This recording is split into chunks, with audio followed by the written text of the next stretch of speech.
The black sedan's doors won't open. Inside, a little girl screams like the world is ending. Her fists pound the window. Her body twists against the seatbelt. Outside Vanguard Systems headquarters, 20 people stand frozen. Security guards in Navy uniforms, a driver with sweat pooling at his collar, executives clutching coffee cups, all staring at the locked car like it's a bomb they're afraid to touch. The girl's mother stands 3 feet from the vehicle, perfectly still in her charcoal blazer and heels that cost more than most people's monthly rent. Claudia Moret, CEO, the woman Forbes called Silicon Valley's Iron Empress, watches her daughter's meltdown with the expression of someone who just realized she left her phone at home. Not panicked, just inconvenienced.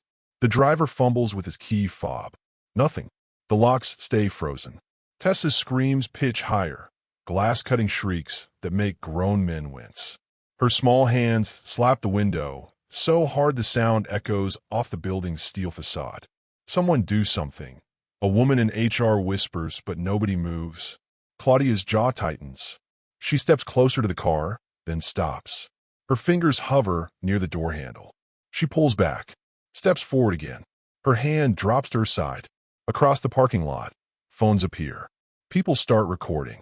The CEO's daughter, losing control in front of everyone. Tomorrow's headline writes itself. Hi viewers, kindly tell us where you're watching from and what time it is. Then a man walks through the crowd. He wears a blue maintenance uniform with Ronin stitched above the pocket. Grease stains mark his sleeves. Work boots, not dress shoes. He doesn't ask permission, doesn't announce himself. Just kneels beside the passenger window where Tessa's face is red and wet with tears and snot. Her eyes squeezed shut, mouth open in another scream. Ronan lifts one hand, taps the glass. 3 soft knocks. Talp, talp, talp. Then he starts humming, low and steady. No words, just a rhythm that cuts through the chaos like a boat through still water. Tessa's scream breaks, stutters, fades to a whimper. The parking lot goes quiet. Even the wind seems to hold its breath. The little girl's eyes open, dark brown, wide and wet. She stares at the man through the glass. Her chest heaves with leftover sobs, but she's not screaming anymore. Slowly, like she's moving through honey, Tessa lifts her right hand, presses her palm flat against the window. Ronan mirrors her, his hand on the outside, hers on the inside, glass between them, but something else too. Something the crowd can't name, but can feel. 3 seconds pass. 5. 10. The driver's key fob finally clicks. The locks disengage. Claudia yanks the door open, reaches for her daughter, but Tessa doesn't look at her. The child's eyes stay locked on Ronan. Her hand slides down the glass as her mother pulls her out, still reaching toward him even as Claudia carries her toward the building entrance. The crowd disperses. Security waves them along. The driver apologizes 3 times in 30 seconds. Claudia doesn't respond. She's already walking away, her daughter limp in her arms, silent now except for small hiccups. But she stops, turns, looks back at the man in the blue uniform. Ronan stands next to the sedan, hands in his pockets, watching them go. Their eyes meet across 20 feet of concrete. Claudia's expression shifts. Not gratitude, something closer to suspicion, or maybe fear. She's built a billion-dollar company on knowing how systems work, how people work, how to predict every variable and control every outcome. But this man just did something she couldn't do. Fixed a problem she didn't know how to solve. Reached her daughter in a way she never has. Who is he? And why did her child respond to a stranger when she barely responds to her own mother? Claudia turns away, carries Tessa through the glass doors into the building. The door swings shut behind them with a soft hiss. Inside, the air conditioning hums. Outside, Ronan walks back toward the maintenance entrance. His shift still has 4 hours left. Nobody thanks him. Nobody asks his name. The parking lot empties like nothing happened. But Claudia Moret doesn't forget things. Ever. In that moment.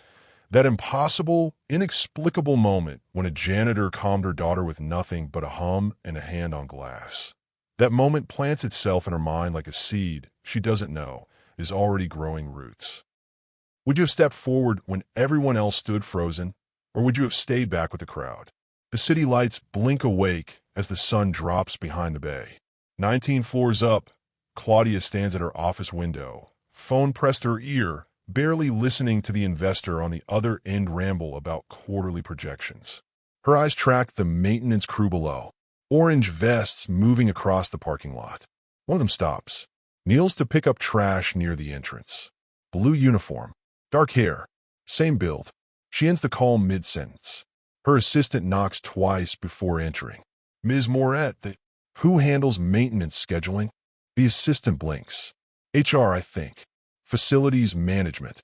Why? Find out who was working the front entrance this morning. The man in blue. Ronan something. Is there a problem? Claudia's fingers tap the glass. Once. Twice. Just find him. The assistant leaves. The door clicks shut. Claudia stays at the window until the sun disappears completely and the parking lot glows under artificial lights. Down the hall, Tessa sits in the executive childcare suite, surrounded by toys she doesn't touch. A tablet plays cartoons she doesn't watch. She rocks back and forth on a yoga ball, hands flapping at her sides, making small humming sounds that the attendant pretends not to notice. At home that night, Claudia pours wine she doesn't drink, scrolls through emails she doesn't read. Her daughter sleeps upstairs in a room designed by an interior decorator who specializes in calming spaces for sensitive children. Soft blues, no harsh lights, white noise machine, weighted blanket. Every recommendation followed, every expert consulted. But Tessa still wakes up screaming 3 times a week. Claudia closes her laptop, walks to the window. Her reflection stares back from the glass. Sharp cheekbones, hair pulled into a bun so tight it pulls at her temples, eyes that boardrooms describe as unreadable and ex-colleagues call dead. She built this life brick by brick. Scholarship kid from Oakland who coded her first app at 15. Sold it at 17. Stanford at 18. First startup at 22. Second at 25. Vanguard Systems at 31. Now 37. Worth 9 figures. Running a company that builds security software for half the Fortune 500. She did it alone. No husband, no family money, no safety net, just work and will and the absolute refusal to let anyone see her sweat. So why can't she calm her own daughter? The question sits in her chest like a stone. She pushes it down, goes to bed, doesn't sleep. Across town, Ronan sits at a kitchen table covered in crayon drawings.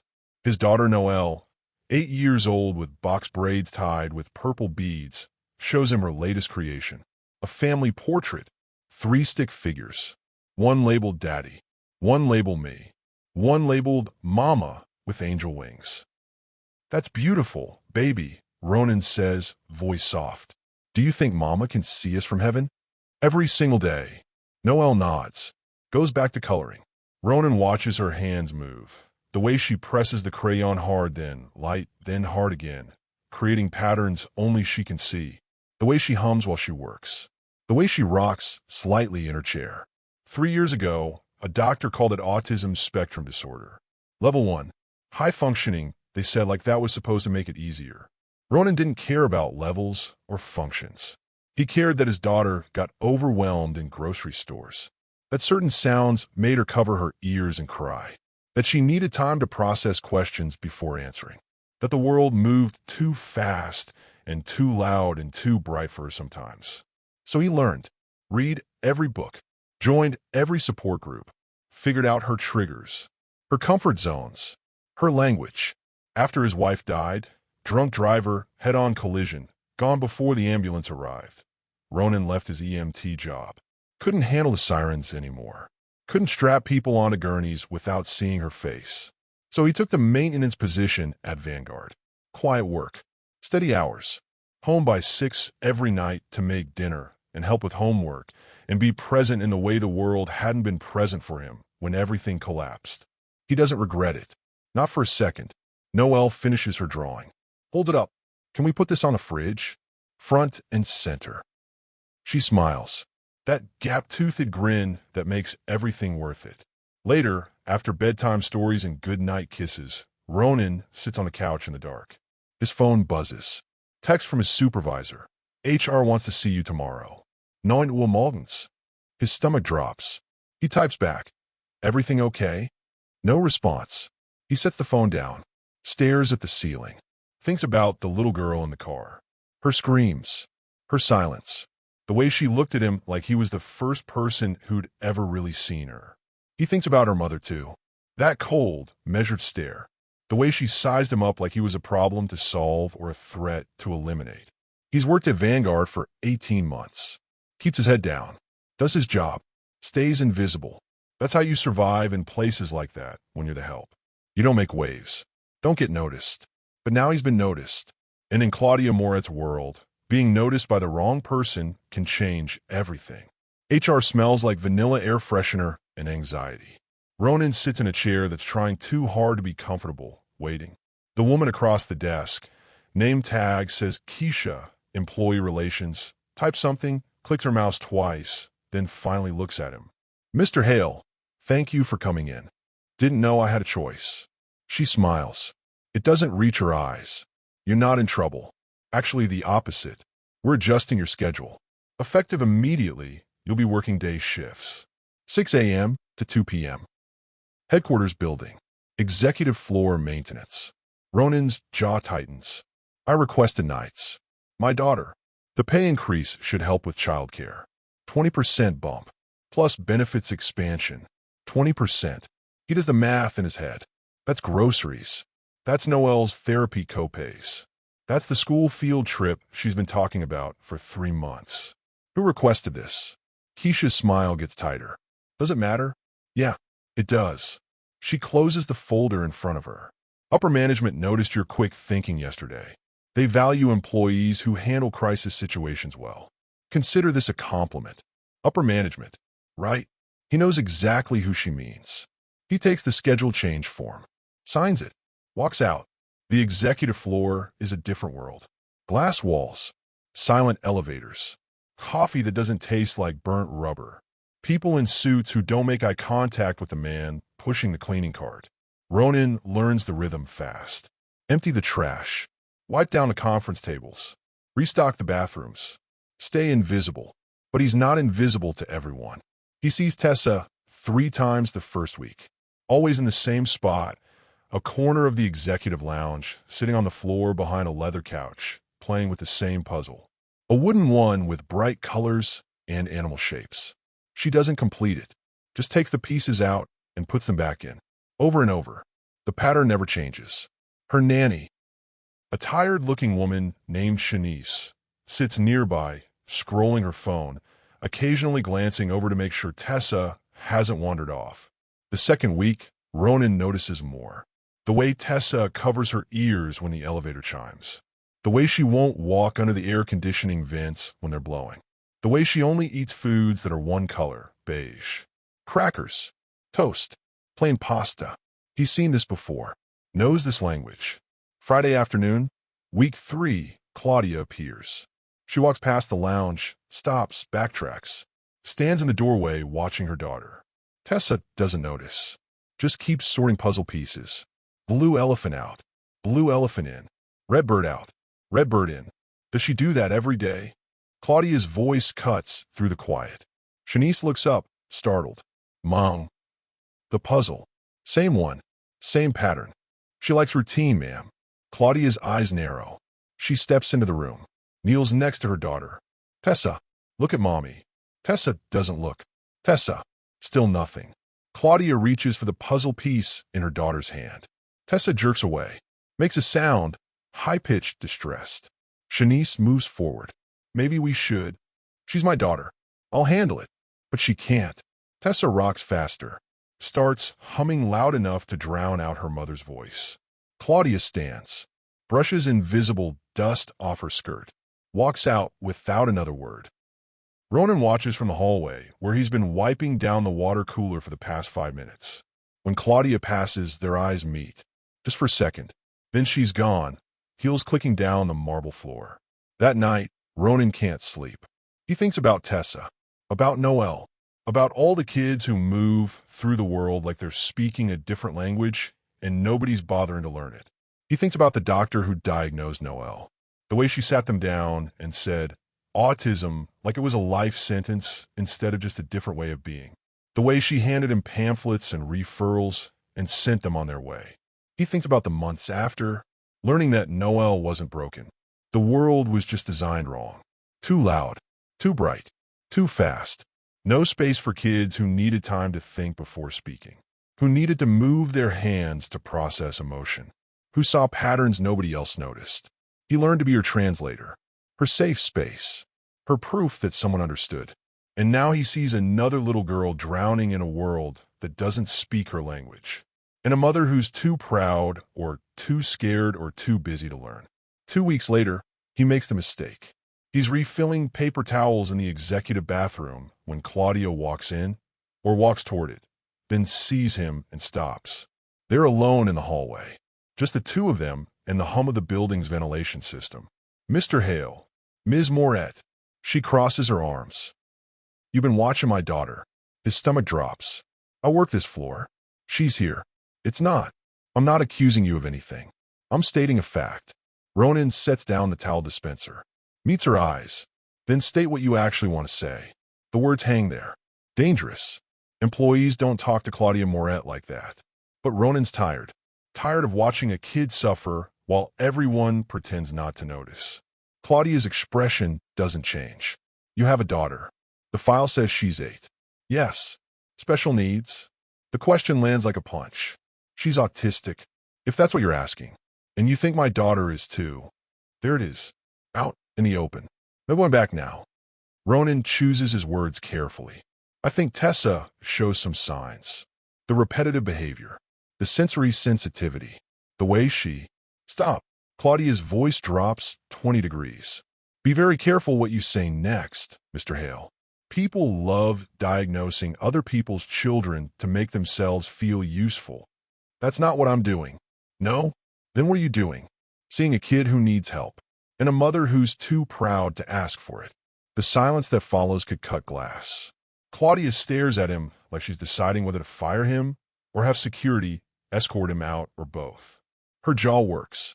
Her fingers curl into fists at her sides.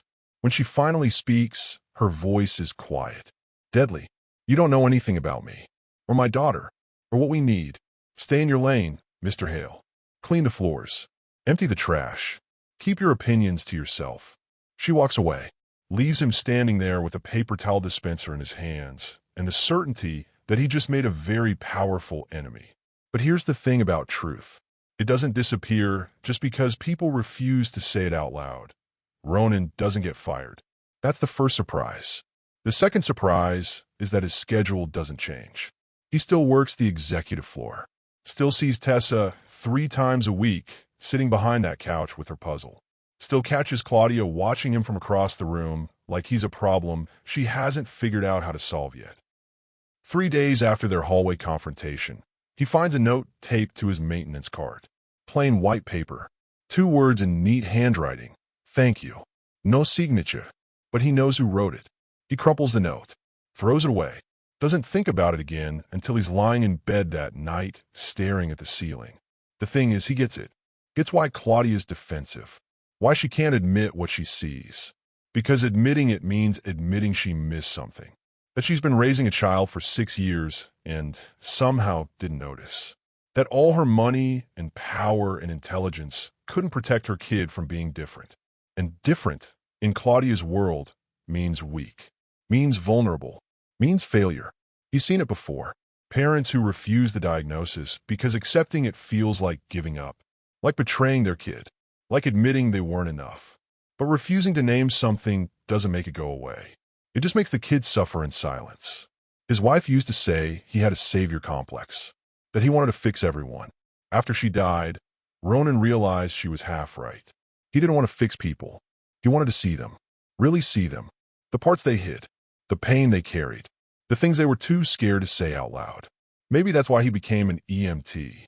Maybe that's why he can't walk past Tessa without his chest aching. Sunday afternoon, he takes Noelle to the park.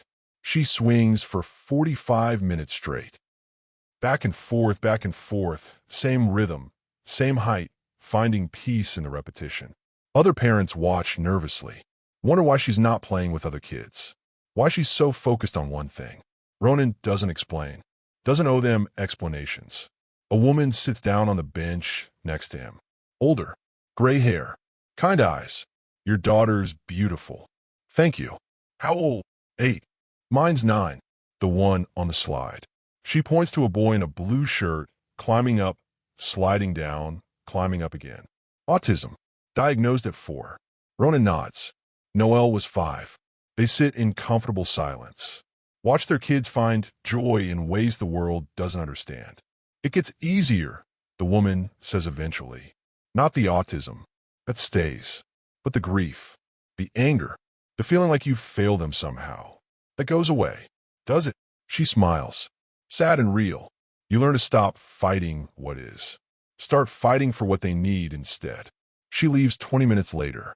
Ronan sits there thinking about her words. About fighting for what kids need instead of fighting against what they are. He thinks about Tessa. Monday morning, he's restocking soap dispensers when Shanice approaches him. The nanny. She's holding Tessa's hand. The little girl won't look at him, but she's not pulling away either. Mr. Hale? Can I talk to you? Sure. Shanice glances around. Lowers her voice. Ms. Moret mentioned you have experience with kids like Tessa. I have a daughter. She's autistic, right? Okay. She takes a breath. I need help.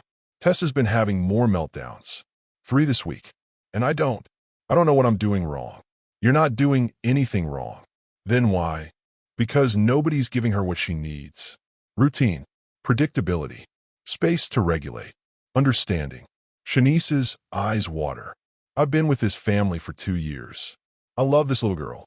But Ms. Moret won't. She doesn't want to hear certain things. About Tessa being autistic. She says Tessa's just shy, that she'll grow out of it. That labels hurt more than they help. Shanice wipes her eyes. But I see her struggling. Every day. And it's getting worse. Tessa tugs on Shanice's sleeve. Makes a small sound. Shanice kneels. What is it, baby? Tessa points at Ronan. Then at her own hand. You want? Shanice looks confused. But Ronan understands. He kneels too. Holds out his hand, palm up. Tessa steps forward. Places her palm against his. Just like that day in the parking lot. Glass between them then. Nothing between them now. She holds it there for 5 seconds. Then pulls back. Returns to Shanice's side. Shanice stares at him. She doesn't do that. Touch people she doesn't know. She knows I see her. What? Most people look at her and see a problem. A weird kid. Something to fix. She knows the difference. Shanice swallows hard. Will you help us? Please? I can't pay you or anything, but I'll help. Really? Yeah. Because what else is he going to do? Walk away? Pretend he doesn't see a kid drowning while everyone argues about whether she's in the pool? They exchange numbers. Make a plan. Small things. Teaching Shanice about sensory triggers. Routine building. Communication strategies. Nothing clinical. Just practical tools for day-to-day life. That night, Ronan lies in bed, knowing he just stepped into something complicated. Knowing Claudia will find out eventually. Knowing this could end badly. But he also knows he'd make the same choice again. Because some kids don't have the luxury of adults waiting until it's convenient to help them. The call comes on a Friday. Ronan's replacing light bulbs in conference room B when his phone buzzes. Unknown number. He almost doesn't answer. Hello. Mr. Hale? This is Principal Davidson from Westwood Academy. I'm calling about Tessa Moret. His blood goes cold. What happened? She's having a medical emergency. We've been trying to reach her mother for 20 minutes. You're listed as an emergency contact. I'm what? The nanny added you last week. Can you come? We need an adult here now. He's already moving. I'll be there in 10 minutes. He doesn't ask permission. Doesn't clock out. Just runs. Westwood Academy sits in the hills. Private school. Manicured lawns. Gates that need codes to enter. Ronan's truck looks like a rust bucket in the visitor parking lot full of Teslas and Range Rovers. The front office staff stares when he bursts through the door in his maintenance uniform. I'm here for Tessa Moret. They point him to the nurse's office. He runs again. Tessa lies on the floor, not moving, eyes open but unfocused, breathing shallow. A teacher kneels next to her, phone in hand, looking panicked. The school nurse stands against the wall. I called 911. They said 10 minutes. 10 minutes ago or 10 minutes from now. From now, maybe 15. Ronan drops to his knees next to Tessa. Checks her pulse. Fast. Too fast. Her skin's hot. Dry. Lips cracked. When did this start? She was in music class. Started crying. Then screaming. Then she just collapsed. How long ago? 20 minutes? 30. He looks at Tessa's eyes. Pupils dilated. Breathing rapid but shallow. He's seen this before. In the ambulance. On the street. In the ER. She's in shock. Probably dehydrated. Could be hypoglycemic. We can't wait for the ambulance. But protocol. Protocol doesn't matter if she's dying. He scoops Tessa into his arms. She's limp. Light. Too light. Where's your car? The teacher stares. We can't just. Yes, we can. Let's go. He carries Tessa through the halls. Past staring kids. Past teachers who start to protest, then stop when they see his face. Out to the parking lot. The teacher drives. Ronan sits in back with Tessa, monitoring her breathing, keeping her head elevated.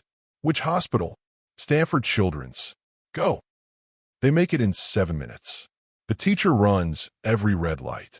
Ronan doesn't care. He carries Tessa through the automatic doors into the ER.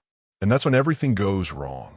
The intake nurse looks up, sees a man in a dirty uniform carrying an unconscious little girl.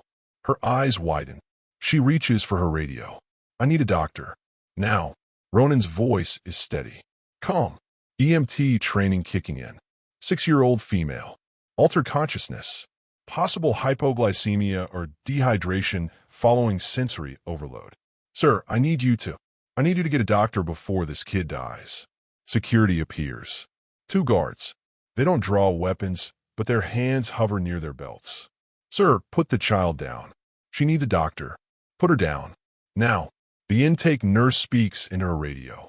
Ronan's heart pounds. This is insane. He's trying to save her, and they're treating him like a threat. I used to be an EMT. Her name is Tessa Moret. She collapsed at school. She needs immediate. Put the child on the gurney. Step back. Keep your hands where we can see them. He wants to scream. Wants to flip the desk. Wants to make them see that every second they waste is a second Tessa doesn't have. But he knows how this looks. Knows what they see.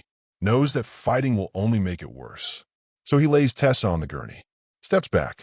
Raises his hands. Check her vitals, he says quietly. Please. A doctor finally appears. Young. Female. She looks at Tessa, then at Ronan, then at security. What's the situation? He brought her in. Won't explain how he got her. She collapsed at school. I'm an emergency contact. I brought her here because the ambulance was taking too long. Ronan's voice cracks. Please. Just help her. The doctor moves to Tessa. Checks pupils. Pulse. Starts barking orders. 4 fluids. Blood sugar test. The chaos of emergency medicine kicks in, and suddenly everyone's moving except Ronan. Security guides him to a chair. Not forcefully, but not gently either. We need a CID. Need to verify your story. He hands over his license. Gives them his phone. Watches them call the school. Call Vanguard. Call everyone. And through the glass partition, he watches doctors work on Tessa. Watches her small chest rise and fall. Watches machines beep and numbers flash on screens. He watches and prays to a God he stopped believing in 3 years ago when his wife died. Please, not this kid. Not today. 30 minutes later, Claudia Moret explodes through the emergency room doors like a hurricane in heels. Her red suit is perfect. Her makeup is perfect. Her hair is perfect. Everything about her screams control except her eyes. Her eyes are wild. She sees Ronan first, sitting in the corner with security standing nearby. His uniform is stained. Dark patches. Blood. Tessa's blood from a nosebleed he didn't mention because none of it mattered except getting her here alive. Claudia's face twists. Fury. Fear. Something else he can't name. Where's my daughter? The nurse points. Treatment room 3. She's stable now, but Claudia's already moving. But before she disappears through the door, she turns. Looks at Ronan one more time. Her mouth opens. Closes. No words come. Then she's gone. And Ronan sits there in a plastic chair with blood on his shirt and the knowledge that he just saved a life and got treated like a criminal for it. The teacher from Westwood appears, gives her statement to security, confirms everything Ronan said. They let him go after another hour. No apology, just a nod toward the exit. He walks to his truck, starts the engine, sits there. His hands shake. Now, not before, not when it mattered. Just now. He drives home, picks up Noelle from the neighbor, makes dinner, helps with homework, reads bedtime stories, does all the normal things while his mind replays Tessa's shallow breathing and the security guard's hand on his radio and Claudia's face when she saw him sitting there. That night, his phone buzzes. Text from unknown number. She's okay. Thank you. 3 words. That's all. But Ronan stares at them for 20 minutes. Because he knows what those words cost Claudia Moret to send. And he knows everything just changed. The boardroom falls silent when Claudia walks in wearing jeans. Not designer denim. Not carefully distressed. Just regular jeans. A white blouse. Hair down. No verifkas. The 12 board members stare like she just walked in naked. I'm stepping down, she says before anyone can speak. Temporarily. Marcus will assume CEO responsibilities effective immediately. Marcus Chun, her deputy, goes pale. Claudia, we haven't discussed. I'm discussing it now. My daughter needs me. I haven't been there. That changes today. The silence stretches. 3 seconds. 5. 10. Board chair Patricia clears her throat. Perhaps we should table this until... There's nothing to table. I've already signed the paperwork. Legal has copies. My assistant will coordinate the transition. Claudia places a folder on the table. Any questions can go through Marcus. She walks out. The door closes. Behind it, chaos erupts. Phones buzz. Voices rise. But Claudia's already in the elevator, already pressing the button for the parking garage, already leaving. Outside, cameras wait. Someone tipped off the press. Of course they did. Nothing stays secret in Silicon Valley for more than 30 seconds. Ms. Moret, is it true you're resigning? What about the merger talks? Is your daughter okay? She doesn't answer. Gets in her car. Drives. Not to her penthouse. Not to the office. To a small house in Fremont with a front yard that needs mowing and a mailbox that leans slightly to the left. Ronan's house. She knocks. Waits. Knocks again. The door opens. Ronan stands there in a gray t-shirt and sweatpants, barefoot, hair still wet from a shower. Behind him, a little girl with braids peers around his leg. Ms. Moret, I need help. The words come out strangled, like she's speaking a foreign language. I don't know what to do. He steps aside. Come in. The house is small, clean but lived in. Dishes drying by the sink. Kids' drawings on the fridge. A couch with cushions that don't match. Everything Claudia's decorator would call dated or quaint or charming in that tone that means poor. But it feels like home. Real home. Not the magazine spread perfection of her penthouse. Noelle stares at Claudia with open curiosity. Daddy, who's that? This is Ms. Moret. She works where I work. She's pretty. Claudia's throat tightens. When's the last time someone called her pretty? Not powerful. Not intimidating. Just pretty. Thank you, she manages. Ronan guides her to the kitchen table. Coffee? Water? I don't need, she stops. Takes a breath. Water. Please. He pours. Sits across from her. Waits. Claudia opens her purse. Pulls out a manila envelope. Slides it across the table. I took Tessa to a specialist. 3 actually. They all said the same thing. Ronan doesn't touch the envelope. Just watches her. Autism spectrum disorder. Level 2. Moderate support needs. Her voice cracks. 6 years. 6 years I looked at my daughter and didn't see her. You saw her. You just didn't have the language to understand what you were seeing. That's generous. It's true. She shakes her head. Tiefs spiel. She doesn't wipe them. I was ashamed. That's the truth. I thought if I ignored it, if I just pushed harder, if I got her into the right schools and the right programs and surrounded her with the right people, she'd be normal. God, I can't believe I thought that. A lot of parents think that. You didn't. I did. For about 6 months after Noelle's diagnosis. Then I realized normal was a stupid goal. Happy was better. Claudia laughs. Wet and bitter. I don't even know if Tess is happy. I don't know anything about her. Her favorite color. Her favorite food. What makes her laugh? I'm her mother, and I know spreadsheets better than I know my own child. Noelle appears beside Ronan's chair. Whispers in his ear. He smiles. She wants to show you something. Is that okay? Claudia nods. Doesn't trust her voice. Noelle takes her hand. Leads her to the living room. Points to a wall covered in drawings. Hundreds of them. Taped up in rows. All signed Noelle in wobbly letters. Daddy says art helps me think. When my brain gets too loud. It's beautiful. Does your daughter like to draw? I don't know. Noelle considers this. You could ask her. Such simple words. Such an obvious solution. But Claudia's never thought to ask. She's given Tessa everything except the one thing that matters. Attention. They sit for 2 hours. Ronan talks. Explains. Answers questions. Shares resources. Support groups. Therapists. Strategies.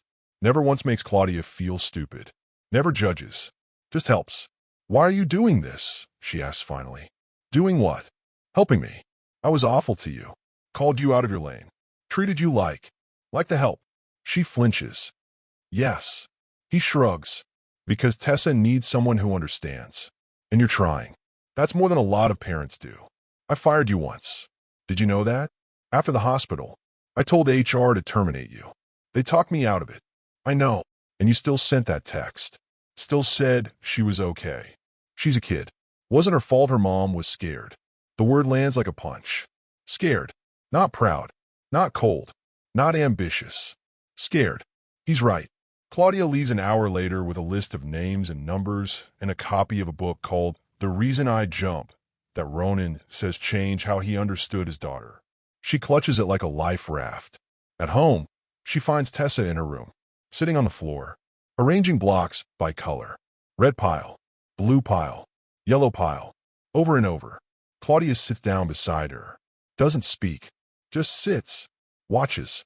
After 5 minutes, Tessa glances at her. Not eye contact, just a quick look, then back to the blocks. Claudia picks up a red block, places it on the red pile.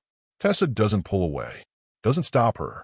They sit together in silence, building piles, sorting colors. No words, no demands, just presence. It's the first time in 6 years Claudia has sat with her daughter and not tried to fix her. And something small begins to shift. What would you do if you discovered you'd been wrong about the most important thing in your life? The hospital smells wrong. Antiseptic and fear and something else Ronan can't name. He pushes through the emergency entrance carrying Tessa, who hangs limp in his arms like a rag doll. Her red dress is twisted. Glasses askew. Smudges of dirt on her face and arms from where she collapsed on the playground. Blood stains his white t-shirt. Her nose bled in the car. He pressed his sleeve against it. Kept pressure. Kept moving. Now nurses look up. See him. See her. Their expressions shift. One reaches for the phone. I need help. His voice cuts through the waiting room chatter. 6-year-old female. Unresponsive. Hypoglycemic shock. The intake nurse stands. Sir, I need you to get a doctor. Now. Security appears from nowhere. 2 guards. Same as before. Different hospital. Same response. They see a black man in a bloodstained shirt holding an unconscious white child, and their training kicks in all wrong. Put the child down. She needs a doctor. Sir, put her down. Keep your hands visible. Ronan's heart hammers. This can't be happening again. He saved her. He brought her here, and they're treating him like a criminal. Her name is Tessa Moret.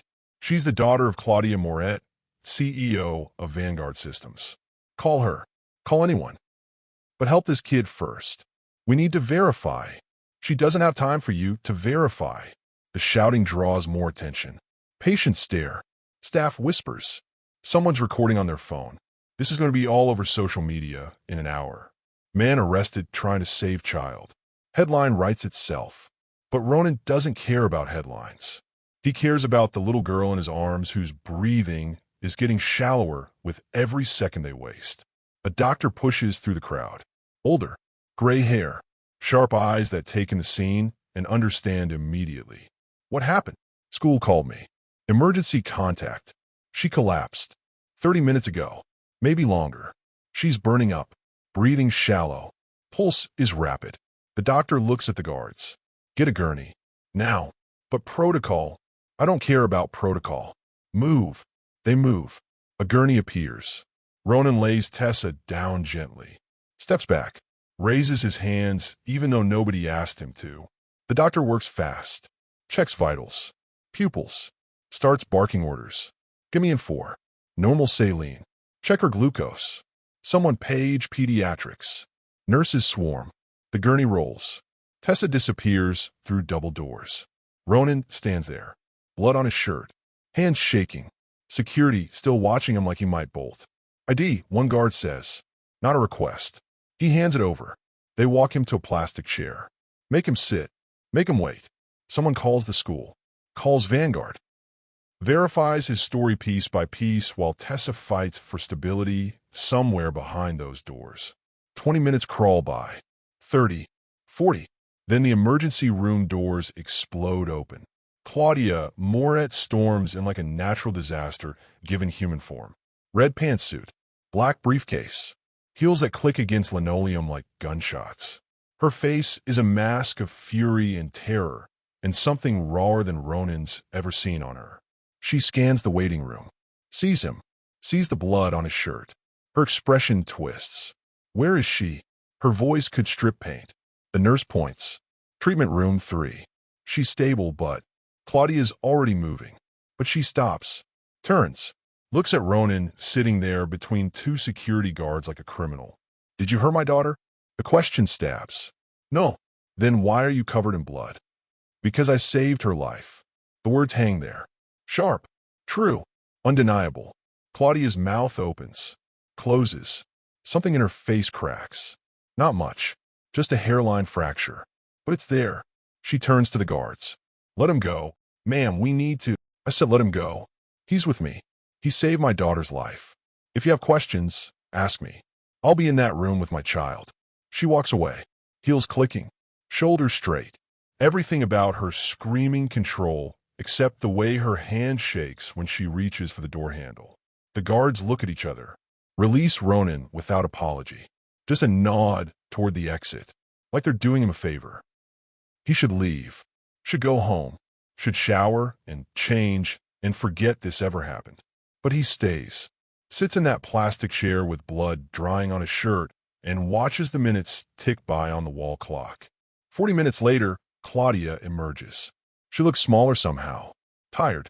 Her perfect hair shows signs of fingers running through it. Her makeup smudged. She sits in the chair next to him. Doesn't speak for a long time. They said you got her here just in time. Her voice is quiet, stripped of its usual armor. 10 more minutes, and she might have. They said you saved her. Ronan nods. Doesn't trust himself to speak. The doctor asked who you were. I told him you were family. I'm not family. No, but you did what family should do. What I should have done. She turns to face him. Her eyes are red. Why didn't anyone call me first? They tried. You were in New York, presenting to investors. Her face crumples. Just for a second. Then she rebuilds it. But the cracks show. I was closing a deal. A $50 million deal. And my daughter was dying. She wasn't dying. She was in distress. There's a difference. Is there? Because it feels like I've been letting her die slowly for 6 years. The confession lands between them. Raw. Honest. More honest than Claudia Moret has probably been with anyone in a decade. Ronan looks at the blood on his shirt. Tessa's blood. You didn't know? I didn't know. I just didn't want to see it. She wipes her eyes. Doesn't care that her makeup's ruining. Everyone tried to tell me. Teachers. Shanice. You. But I couldn't admit it because admitting it meant admitting I failed her. You didn't fail her. Don't. Her voice sharpens. Don't be kind. I don't deserve kind. I don't know what I deserve. But it's not kindness. They sit in silence. The waiting room continues around them. People come and go. Life keeps moving even when it feels like it should stop. What happens now? Ronan asks finally. I don't know. I've never not known what comes next. I've built my entire life on having the answer. Being the smartest person in the room. Seeing 10 moves ahead. She laughs. Bitter. But I can't see how to fix this. Maybe you don't fix it. Maybe you just show up. She looks at him. Really looks at him. How do you do this? Raise a child like Noelle and not fall apart. Who says I don't fall apart? I just do it after she's asleep. Something shifts in Claudia's expression. Understanding. Connection. For the first time, she sees him not as the janitor or the help or the problem, but as another parent trying to survive the same storm. Teach me, she says. Please. I don't care what it costs. I'll pay anything. Just teach me how to see my daughter the way you see her. You don't need to pay me. Then what do you want? Ronan thinks about Noel, about Tessa, about all the kids who move through the world unseen. Help other parents, the ones who can't afford specialists, who don't have connections, who are drowning and don't know where to turn. Use your resources to build something that actually helps. Claudia nods slowly. A foundation for autism awareness, early intervention, parent support. Yes. She pulls out her phone. Type something. Done. I'll have my lawyer draw up papers tomorrow. You'll help me run it. I'm a maintenance worker. You're the only person who's ever made my daughter feel safe. That makes you more qualified than anyone I know. She stands, extends her hand. Partners. Ronan looks at her hand, at this woman who fired him and doubted him and looked down on him.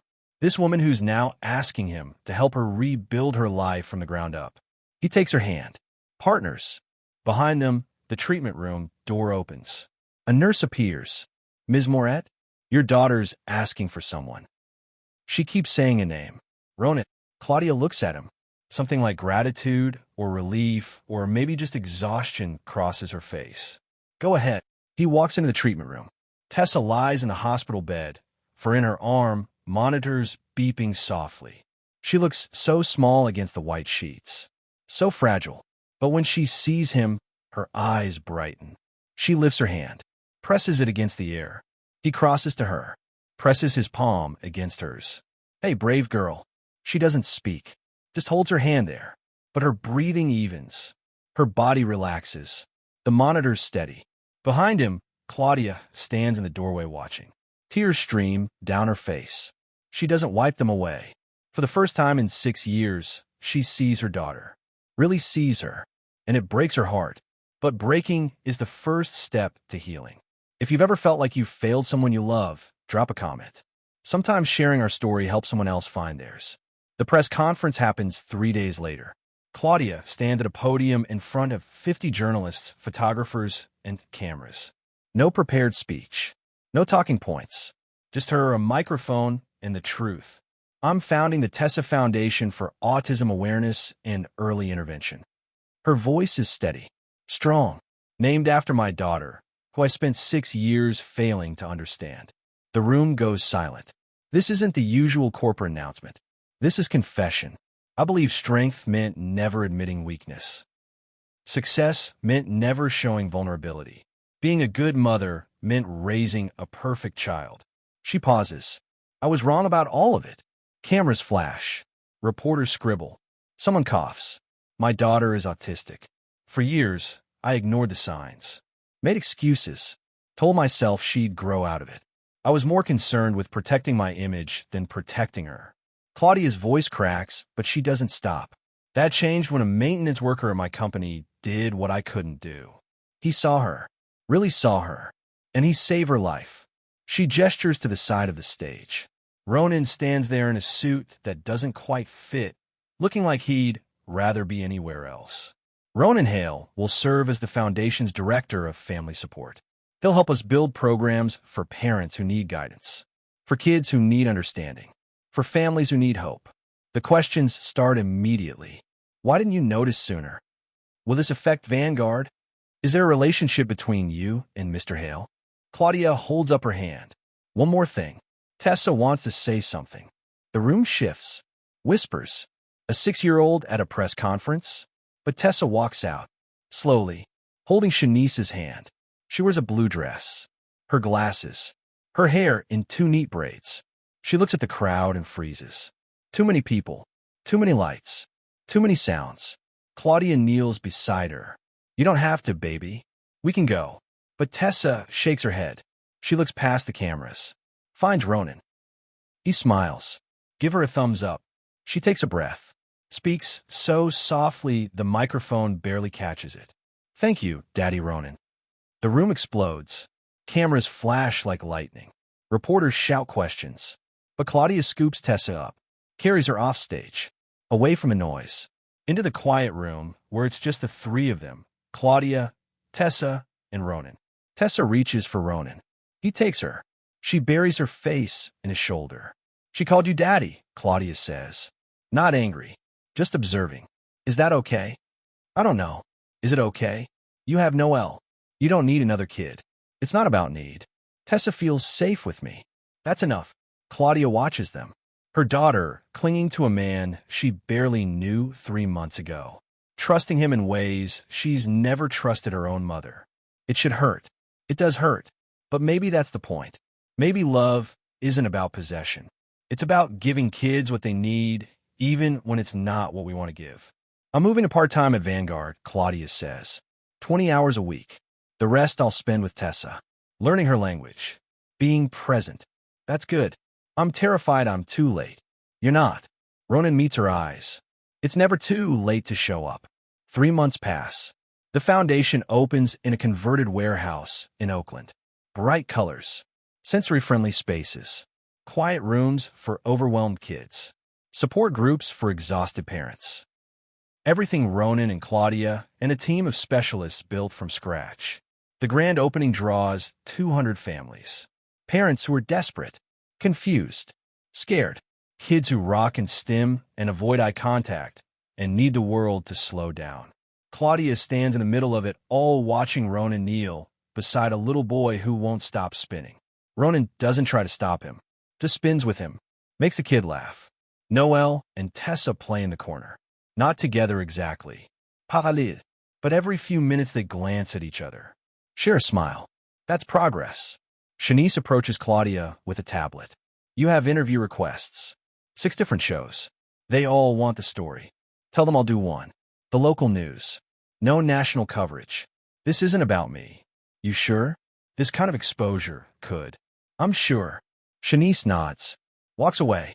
Claudia returns her attention to the room. To the families finding community. To the kids finding understanding. Her phone buzzes. Marcus. The merger deal closed. Vanguard value just doubled. She stares at the text. 6 months ago, this would have been everything. The win. The validation. Proof that she was the smartest, fastest, strongest. Now it just feels empty. She deletes the message. Puts her phone away. Walks over to where Tessa sits building a tower of blocks. Sits down beside her. Doesn't speak. Just sits. Tessa glances at her. Hands her a block. Blue.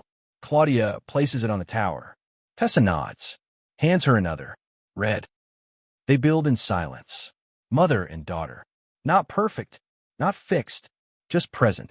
That night, after the opening, after the families leave, after the lights dim, Claudia finds Ronan in the parking lot loading supplies into his truck. Thank you, she says. For what? For not giving up on us. On Tessa. On me. He shrugs. Everybody deserves a second chance. Do they? Even people who are cruel, who look down on you, who try to fire you, especially those people, because usually they're the ones who need help most. Claudia's throat tightens. I don't know how to do this. Be vulnerable. Ask for help. Admit, I don't have all the answers. You just did. She laughs. I guess I did. They stand there in the parking lot under the Oakland streetlights. 2 people from completely different worlds who found common ground in loving kids who see the world differently. Ronan, Claudia's voice is soft. What you said, about showing up. I'm trying. I know. Is it enough? He thinks about that. About his wife who died before he could say goodbye. About Noel who he's raising alone. About Tessa who calls him daddy even though he's not. About Claudia who's learning to be a mother after 6 years of being a CEO. It's a start, he says finally. And starts at the hardest part. She nods. Gets in her car. Drives home to her daughter who's waiting. Who's always been waiting. And for the first time in 6 years, Claudia Moret walks into her house and sees her daughter not as a project to fix or a problem to solve, but as a person to love. Just as she is. That's when the real healing begins. Have you ever had someone see you when nobody else did? Tell us in the comments. Your story might be exactly what someone needs to hear today. 6 months later, Tessa stands on a stage at the Foundation's first annual fundraiser. 200 people fill the ballroom. Donors, families, press, everyone who helped build something from nothing. The lights are dimmed, the microphone lowered to her height. Claudia stands in the wings, hands clasped so tight her knuckles are white. Ronan stands beside her. What she can't do it, Claudia whispers. Then she can't. And that's okay too. But Tessa walks to the microphone. Slowly, deliberately. She looks at the crowd. Doesn't run. Doesn't hide. She's been practicing for weeks. Speech therapy, occupational therapy, social skills groups. All the support she should have had years ago. Not to fix her, just to help her find her voice. My name is Tessa Moret. Her voice is soft but clear. The room holds its breath. I'm 7 years old. I'm autistic. Someone in the audience gasps. Not shock, recognition. Other parents who fought the same battle. Other kids who heard the same diagnosis. For a long time, nobody understood me. Not even my mom. Tessa glances at Claudia. But she's learning now, and that's okay. Learning takes time. Claudia's vision blurs. Tears spill. She doesn't wipe them. Daddy Ronan taught me that being different isn't bad. It's just different. Tessa's hands flutter at her sides. Stimmying. She doesn't stop them. Doesn't hide. He taught my mom too. The crowd laughs. Gentle. Kind. This foundation helps kids like me. And parents like my mom. Thank you for being here. She steps back from the microphone. Then returns. I have one more thing. And thank you, Daddy Ronan, for seeing me. The applause is thunder. People stand. Some cry. Cameras flash, but not cruelly. Just documenting this moment. This impossible, beautiful moment. Tessa walks off stage. Straight to Ronan. He picks her up. She wraps her arms around his neck. Claudia joins them. Puts her hand on Tessa's back. You did so good, baby. Tessa looks at her. Are you proud? So proud I can't breathe. Good. Because I practiced really hard. They laugh. All three of them. Standing in the wings while the fundraiser continues without them. Later, after the speeches and the donations and the promises, after the crowd disperses and the ballroom empties, Claudia finds a quiet moment alone. She stands at the window overlooking the Oakland skyline. The city lights blink like stars. Her reflection stares back, softer now than it was 6 months ago. Less sharp, more human. Her phone buzzes. A text from Marcus. Vanguard Systems just got acquired. Her shares are worth enough to never work again. She reads the message, deletes it, doesn't respond. Money doesn't matter anymore. Power doesn't matter. Success, the kind measured in dollars and headlines, feels hollow. What matters is the little girl asleep upstairs who can finally say her own name without shame. What matters is the foundation helping hundreds of families. What matters is showing up every day and trying. Ronan appears beside her. You okay? I think so. Maybe. I don't know. She turns to face him. Do you ever regret it? Helping us? We've taken so much of your time, your energy, your life. Tessa's not taking anything. She's giving, teaching me patience, perspective, reminding me why this matters. But Noel loves having Tessa around, loves having another kid who gets it. He smiles. You worry too much. I'm a mother. Worrying is the job description. Fair point.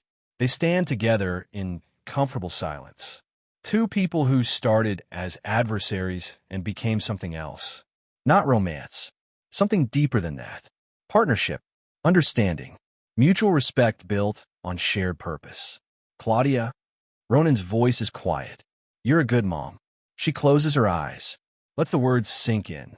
6 months ago, she would have argued. Denied. Listed all the ways she failed. Now she just says, thank you. Because maybe he's right. Maybe good parenting isn't about being perfect. It's about showing up, trying, learning, growing alongside your kid instead of forcing them to fit your mold. Downstairs, the event planner calls for Claudia. Final checks, last signatures, all the details that keep a foundation running. But before she goes, she looks at Ronan one more time. Thank you for not giving up on us. Thank you for letting me in. She walks away. He watches her go. Thinks about how much can change in 6 months when people choose vulnerability over pride. His phone buzzes. Noel's teacher. Report card attached. All good marks. A note at the bottom. Noel is thriving. Whatever you're doing at home, keep doing it. He smiles. Sends a thumbs up. Puts his phone away. Tomorrow he'll wake up early. Make breakfast. Get Noel ready for school. Spend the morning at the foundation helping families. Pick Noel up at 3. Maybe meet Claudia and Tessa for dinner. Regular life. Normal life. But normal doesn't mean ordinary. Not anymore. Normal means building a life around what matters. Around connection. Understanding. Love that looks different than the movies promised, but feels more real than anything else. He leaves the ballroom. Drives home through Oakland streets. Parks in front of his small house with the leaning mailbox and the yard that still needs mowing. Inside, Noel sleeps. He checks on her. Kisses her forehead. Whispers, "Love you, baby girl." She doesn't wake. Just shifts slightly. Smiles in her sleep. And Ronan stands there thinking about how close he came to walking past that car 6 months ago. How easy it would have been to stay invisible. Keep his head down. Mind his business. But he didn't. He stepped forward. And that single choice changed 3 lives. No, for lives. His 2. Because helping Tessa helped him remember why he became an EMT in the first place. To see people. Really see them. To respond to need instead of waiting for permission. And maybe that's the lesson. Not that heroes wear capes or make grand gestures, but that sometimes the most powerful thing you can do is kneel beside someone who's struggling and say, "I see you. You're not alone." That's what changes the world. One moment, one person, one choice. Everything else follows. What's one small choice you made that changed your life? Share in the comments. Let's inspire each other. The courtroom doors swing open at 9:47 a.m. Ronan walks through metal detectors, his work boots squeaking against marble floors. Claudia's ex-husband wants full custody. The man who sends birthday cards twice a year now wants Tessa because Forbes ran that profile about the Iron Empress who stepped down for her autistic child. 3 lawyers sit at his table. Top firm. They call witnesses. Tessa's preschool teacher testifies about missed signs at age 3, calls that went unreturned. The pediatrician describes appointments Claudia skipped because of business travel. Each witness builds the case brick by brick. Brilliant CEO, terrible mother. The ex-husband takes the stand. Perfect suit, perfect hair. Claudia never told me about the autism. Never asked for help. Tessa deserves better than what she's been getting. Claudia flinches. Ronan watches her shoulders curve inward. 3 days later, the ruling comes. Joint custody. Split time. Not what Claudia wanted. Not what she feared. That night, she tells Tessa about the changes. Her daughter lines up stuffed animals. Processing. Will Daddy Ronan still be there? When you're with me, yes. Okay. Just okay. Kids are resilient in ways adults forget. 5 years pass. Tessa gives her middle school valedictorian speech about growing up different. About people who saw her when she couldn't see herself. The foundation receives a $50 million federal grant for nationwide expansion. Claudia tells Tessa the news. Does this mean more kids get help? Her daughter asks. Yes. Good. Because being alone is scary. So subscribe. Turn on notifications. Drop a comment about who saw you when you needed it most. Your story might save someone else. Next week, another story that'll challenge everything you know about family and loyalty. Keep showing up. Your presence matters more than you know.